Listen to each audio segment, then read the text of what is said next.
नमस्कार, आप देख रहे हैं जी न्यूज। आपके साथ हूं मैं रूबिका लियाकत। ताल ठोक में आप सभी का बहुत बहुत स्वागत है। ताल ठोक के शुरू करें उससे पहले इस वक्त की बड़ी खबर आपको बता देती हूं, क्योंकि आगे जो हम डिस्कशन करने वाले हैं उसका कहीं ना कहीं इससे कनेक्शन है जरूर।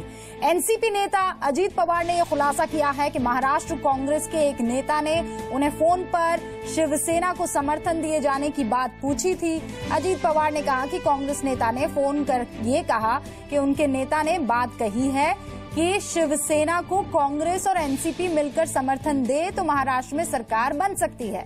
हालांकि अजीत पवार ने कहा कि उन्होंने इस बात को नकार दिया है, क्योंकि तीनों पार्टियों की सीटों को जोड़ने के बाद कुल 146 हो रहा था, जो बहुमत का ही आंकड़ा है। अजीत पवार का मानना है कि इससे स्थिति या स्थिरता नहीं आएगी और इसी वजह से उन्होंने कांग्रेस के उस नेता को ना कह दिया है। लेकिन अजीत पवार के बयान से यह खुलासा जरूर हो गया है कि कांग्रेस ये चाहती थी कि वो शिवसेना को समर्थन दे ताकि बीजेपी की सरकार ना बन पाए।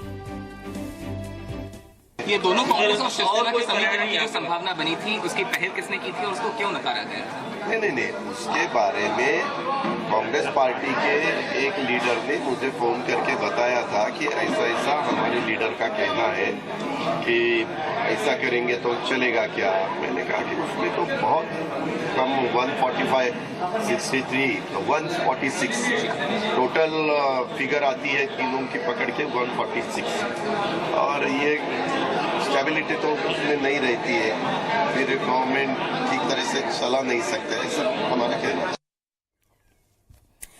और चलिए अब जरा सवाल ताल ठोक के पूछ लिया जाए। आज सवाल यह है कि महाराष्ट्र में चुनावी नतीजों ने बीजेपी को सबसे बड़ी पार्टी बना दिया है, लेकिन सत्ता से फिलहाल उसे दूर रखा है। सवाल यह कि क्या बीजेपी शिवसेना को समर्थन लेगी? हालांकि शिवसेना के तेवर अभी नरम पड़े हैं, ये आपको भी नजर आ रहा है और ये बाकियों को भी नजर आ रहा है, लेकिन वो कोई फैसला नहीं कर पा रही है। ऐसे में शिवसेना की दाल कैसे गलेगी? क्योंकि बीजेपी ज्यादा बार्गेनिंग यानी सौदेबाजी यानी मुंबईया भाषा में मांडवली के मूड में नहीं नजर आ रही है। आज ताल ठोक के यही चर्चा करेंगे, लेकिन सबसे पहले एक रिपोर्ट पर आप नजर डालिए और महाराष्ट्र की जो अभी मौजूदा राजनीतिक स्थिति है उसे समझिए, और फिर आगे मेहमानों से आपका तारुफ।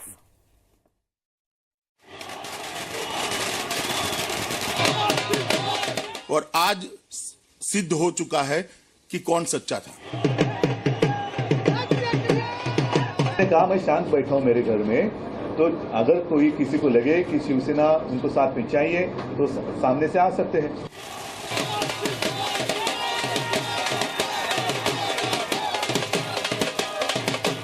इस बारे में कोई बात हुई नहीं है, समय आने पर उस बारे में आपको पता चलेगा।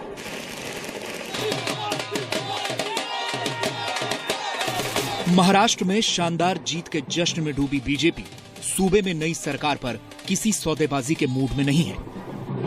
ये बीजेपी अध्यक्ष अमित शाह की चतुर चाल का ही असर है कि महाराष्ट्र में नई सरकार बनाने को लेकर शिवसेना की दाल गलती मुश्किल दिख रही है। कल तक खुद को महाराष्ट्र की बड़ी ताकत बताने वाली शिवसेना और उसके प्रमुख उद्धव ठाकरे के सुर अब नरम पड़ गए हैं। नतीजों ने बीजेपी को शिवसेना से बहुत बड़ा साबित कर दिया है। लेकिन सवाल है कि क्या बीजेपी शिवसेना के साथ मिलकर सरकार बनाएगी?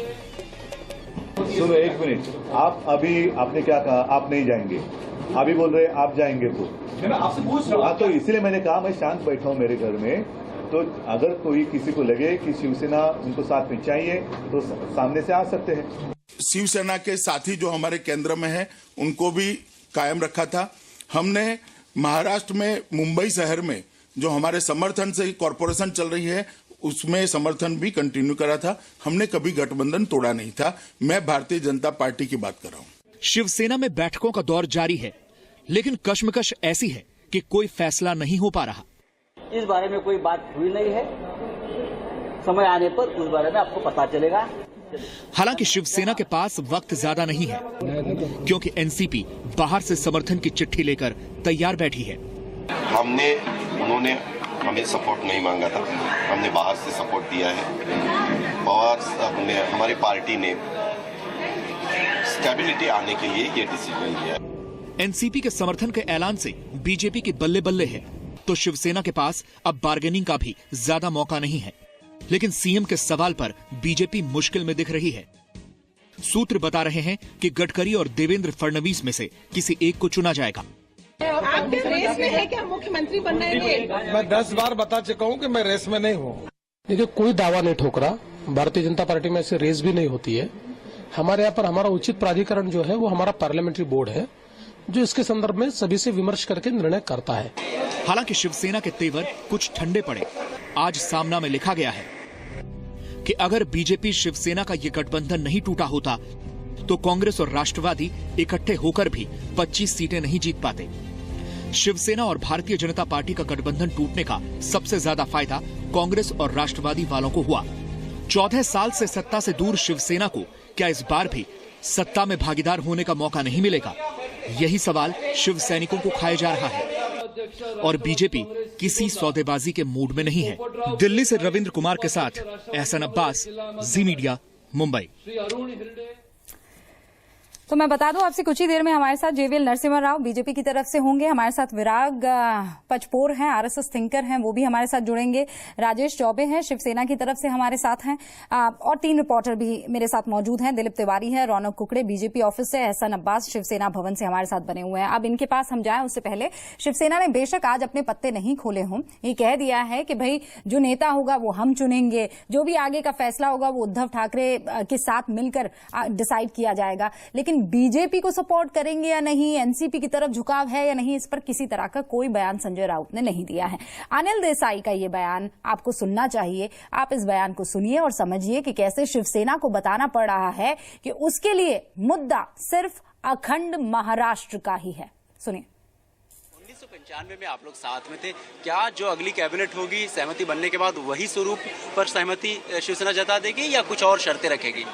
शर्तों की कोई बात इस तरह से नहीं है। उद्धव जी ने कल एक ही बात कही कि एक अखंड महाराष्ट्र, यूनाइटेड महाराष्ट्र और प्रोग्रेसिव महाराष्ट्र, इसके बजाय कोई दूसरी बात उसके ऊपर नहीं रखी। This is on the top of the agenda.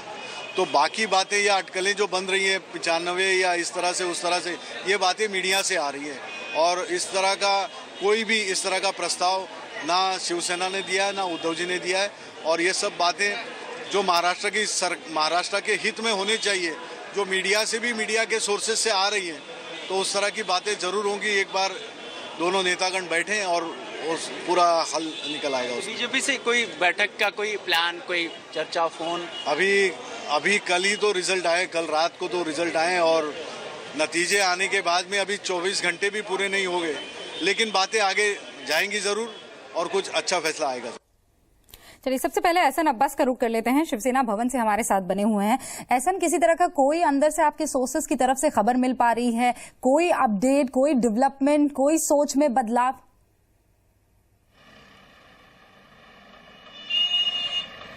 देखिए रूबिका, एक बात तो साफ होगी कि शिवसेना के पास बहुत ज़्यादा ऑप्शंस बचे नहीं हैं और शिवसेना सांसद अनिल देसाई ने जी मीडिया से बात करते हुए साफ किया कि हम कोई शर्त बीजेपी के सामने नहीं रखना चाहते। बस एक शर्त ये है कि बीजेपी हमारे पास आए और हमारा जो सहयोग मांगे, हम पॉजिटिवली उस पर रिस्पॉन्ड करेंगे, उद्धव साहब ठाकरे उस पर अपनी मोहर लगा देंगे। तो शिवसेना ने ये बात तो साफ ही कर दी है कि शिवसेना तैयार बैठी है, बस बीजेपी के आने की देरी है और महाराष्ट्र में बीजेपी और शिवसेना मिलकर सरकार बना सकती है। रूबिका, मतलब कुल मिलाकर ये है, मातोश्री में आके एक बार माथा टेक जाए बीजेपी तो काम हो जाएगा। रौनक, बीजेपी की तरफ से? ये देखिए, राजीव प्रताप रूडी ने थोड़ी देर पहले यहाँ पर प्रेस कॉन्फ्रेंस करके एक संकेत इस ओर दे दिए है। उन्होंने साफ तौर पर अपने बयान में कहा है कि पीएम मोदी के मन में बाला साहब के प्रति एक श्रद्धा है और शिवसेना के साथ आने वाले दिनों में गठबंधन को लेकर विचार जो है वो पार्टी के आला नेता करते दिखाई दे रहे। हालांकि पहली प्राथमिकता बीजेपी की ये होगी कि जो ऑब्जर्वर दिल्ली से मुंबई आने वाले हैं, राजनाथ सिंह और जेपी नड्डा, वो यहाँ पर आने के बाद पार्टी के नेताओं के साथ बैठक करेंगे। विधायक दल का नेता चुना जाएगा, मुख्यमंत्री कौन होगा, बीजेपी की तरफ से इन तमाम बातों पर चर्चा होगी। वो फाइनल होने के बाद ही इस सब जो चीजें हैं उस पर विचार होगा। लेकिन सूत्र ये बता रहे हैं कि एनसीपी ने जिस तरीके से दबाव प्रस्ताव बाहर से समर्थन देने का जो उन्होंने बात कही है, उससे लगता है शिवसेना के जो तेवर है वो पूरे तरीके से यहाँ पे नर्म होते दिखाई दे रहे हैं। हाँ। और यही वजह है कि उद्धव ठाकरे के बाद अब अनिल देसाई भी खुलकर सामने आकर कहने लगे हैं। मतलब कुल मिलाकर ये है, मिलाकर ये है कि बीजेपी की शिवसेना जो है वो चाह रही है बीजेपी थोड़ा सा ईगो मसाज कर दे और उसके बाद हम साथ आने को तैयार हैं, लेकिन बीजेपी कह रही है नो बार्गेनिंग, नहीं हो सकता है। आप सीधा रुख अब कर लेते हैं दिलीप तिवारी का। दिलीप, आप तो भाई हेडक्वार्टर्स में मौजूद हैं पॉलिटिक्स के, जो कुछ भी होगा वो यहीं से होगा, यहीं के इशारे पर होगा। क्या लग रहा है किस तरीके से पैचअप होगा, या ब्रेकअप जो हो चुका है उसको कहीं और पैच करने की कोशिश की जाएगी? देखिए रूबिका, ये बात बिल्कुल साफ है कि बीजेपी का अपर एंड है और बड़े भाई की भूमिका में बीजेपी आ चुकी है। अमित शाह ने साफ कर दिया है कि मुख्यमंत्री बीजेपी का होगा, बीजेपी के नेतृत्व में सरकार बनेगी। जब ये पूछा गया कि क्या कोई बातचीत शिवसेना से हो रही, तो उन्होंने साफ साफ कहा कि ये सब डेवलपमेंट्स तब होंगे जब हम मिल बैठकर बातचीत करेंगे या कोई आगे बातचीत बढ़ेगी तो आपको जानकारी दी जाएगी। लेकिन अब से कुछ देर पहले नितिन गडकरी के साथ लंबी बातचीत हुई है अमित शाह की, और नितिन गडकरी एंटी शिवसेना अगर आप कहें कि वो सबसे पहले नेता रहे जिन्होंने ये कहा था कि बीजेपी को अपने बूते पर खड़े होना चाहिए महाराष्ट्र में, और महाराष्ट्र में अपनी ताकत दिखानी चाहिए, शिवसेना के छोटे भाई बनकर आपको नहीं रहना चाहिए। और यही एक तरह से आप कहें फैक्टर काम कर गया है, और ये फैक्टर इस मुकाम तक लेकर आया है बीजेपी को। तो जाहिर है कि अब इस बात पर चर्चा होनी कि मुख्यमंत्री कौन हो, और शिवसेना की तरफ से जिस तरह से बार बार ये कहा जाता है कि ये शर्तें हैं और इस तरह के पोर्टफोलियो चाहिए, केंद्र में भी भागीदारी बढ़ानी होगी, तो तमाम वो पहलू हैं जो देखने पड़ेंगे। लेकिन एक मत जो है संघ की तरफ से भी आया है, इशारों में ही सही, संकेत में आया है कि शिवसेना एक ऐसा पार्टनर है जो लंबे अरसे से आपके साथ रहा है। ऐसे में बातचीत के जरिए अगर